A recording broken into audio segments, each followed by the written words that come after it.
महाकुंभ की शुरुआत हो चुकी है। सनातन धर्म में महाकुंभ को सबसे महत्वपूर्ण माना जाता है क्योंकि ये योग 144 वर्षों के बाद बनता है। कुंभ 3 प्रकार के होते हैं जिनमें अर्ध कुंभ, पूर्ण कुंभ और महाकुंभ शामिल है। अर्ध कुंभ हर 6 साल बाद मनाया जाता है, वहीं पूर्ण कुंभ 12 वर्षों के बाद और महाकुंभ 12 पूर्ण कुंभ पूरे होने के बाद यानी 144 वर्षों के बाद मनाया जाता है। 13 जनवरी 2025 से महाकुंभ की शुरुआत हो चुकी है। हाल ही में कुंभ पर हिमाचल प्रदेश विश्वविद्यालय के प्रोफेसर डॉक्टर विवेकानंद तिवारी की 5 पुस्तकें प्रकाशित हुई है। उन्होंने इस पुस्तक में कुंभ को लेकर विभिन्न पहलुओं को लोगों के सामने रखने का प्रयास किया है।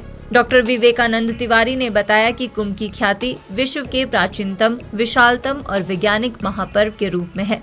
कुंभ सामाजिक समरसता का सबसे बड़ा पर्व है। कुंभ के आयोजन का मुख्य उद्देश्य सामूहिक चिंतन था।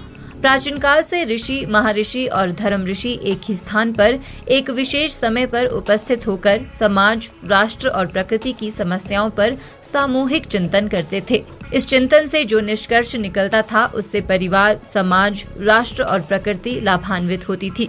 डॉक्टर तिवारी ने बताया कि कुंभ का आयोजन 4 स्थानों पर होता है। प्रयागराज में गंगा, यमुना और सरस्वती के संगम पर, हरिद्वार में गंगा तट पर, उज्जैन में क्षिप्रा नदी के तट पर और नासिक में गोदावरी नदी के तट पर कुंभ का आयोजन होता है। इन क्षेत्रों पर कुंभ के आयोजन का मुख्य निर्धारण ग्रहों की स्थिति पर निर्भर करता है। इन चारों स्थान के निर्धारण का मुख्य आधार बृहस्पति, सूर्य, चंद्रमा, पृथ्वी और वरुण देवता है।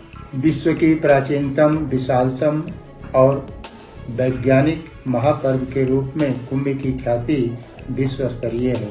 यूनेस्को ने भी इसे विश्व का सबसे बड़ा मेला क्षेत्र के रूप में अपनी स्वीकृति प्रदान की है। यह सामाजिक समरसता का सबसे बड़ा पर्व है। कुंभ के आयोजन का मुख्य उद्देश्य सामूहिक चिंतन था। प्राचीन काल से ही ऋषि, महर्षि, ब्रह्मर्षि लाखों की संख्या में एक स्थान विशेष पर, एक समय विशेष पर उपस्थित होकर समाज, राष्ट्र और प्रकृति की समस्याओं पर सामूहिक चिंतन करते थे और उनके चिंतन से जो निष्कर्ष निकलता था उससे परिवार, समाज, राष्ट्र और प्रकृति लाभान्वित होती थी। 4 स्थानों पर कुंभ का आयोजन होता है। प्रयाग में गंगा, यमुना, सरस्वती के संगम पर, हरिद्वार में गंगा के तट पर, उज्जैन में क्षिप्रा नदी के तट पर, गोदावरी नदी के तट पर, नासिक में कुंभ का आयोजन होता है। इन क्षेत्र का निर्धारण का मुख्य आधार ग्रहों की स्थिति होता है और इन चारों स्थानों के निर्धारण का मुख्य आधार बृहस्पति, सूर्य, चंद्रमा, पृथ्वी और वरुण है। जब बृहस्पति विशेष स्थिति में, सूर्य विशेष स्थिति में, अमावस्या का चंद्रमा, वरुण देवता के जल राशि और पृथ्वी का पवित्र क्षेत्र जब एकत्रित होते हैं तो महाकुंभ का निर्धारण होता है और इस समय विशेष पर यज्ञ, दान, तप आदि का अक्षय लाभ प्राप्त होता है।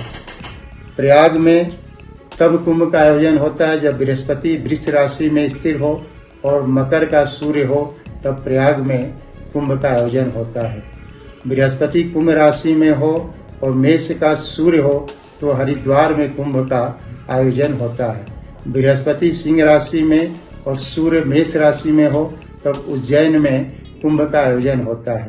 नासिक में तब कुंभ का आयोजन होता है जब बृहस्पति सिंह राशि में और सूर्य भी सिंह राशि में हो, तब नासिक में कुंभ का आयोजन होता है। प्रयाग में कुंभ के आयोजन का विशेष महत्व है। प्रयाग ही एक ऐसा क्षेत्र है जहाँ गंगा, यमुना, सरस्वती तीनों नदियों के योग का पुण्य प्राप्त होता है। काशी खंड में प्रयाग के महत्व को रेखांकित करते हुए कहा गया कि संसार में जितने भी तीर्थ हैं वो समस्त तीर्थों का पुण्य लाभ प्रयाग के दर्शन और स्नान से प्राप्त होता है। स्कंद पुराण में भी कहा गया है कि क्षेत्र विशेष के किए हुए पाप तीर्थों में समाप्त हो जाते हैं और तीर्थों में किए हुए पाप प्रयाग में ही केवल समाप्त होता है।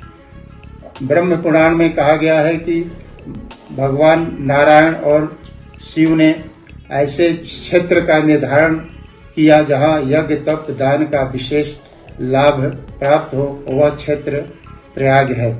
2025 में कुंभ का आयोजन प्रयाग में सुनिश्चित है। जहाँ तक इसकी प्राचीनता और ऐतिहासिकता का विषय है, यह हम वेद पुराण उपनिषद श्रीमद् भागवत में इसे देख सकते हैं। इतना ही नहीं, समय समय पर भारत में आए हुए विदेशी यात्रियों द्वारा भी अपने यात्रा वृत्तांत में कुंभ के महत्व को रेखांकित किया गया है।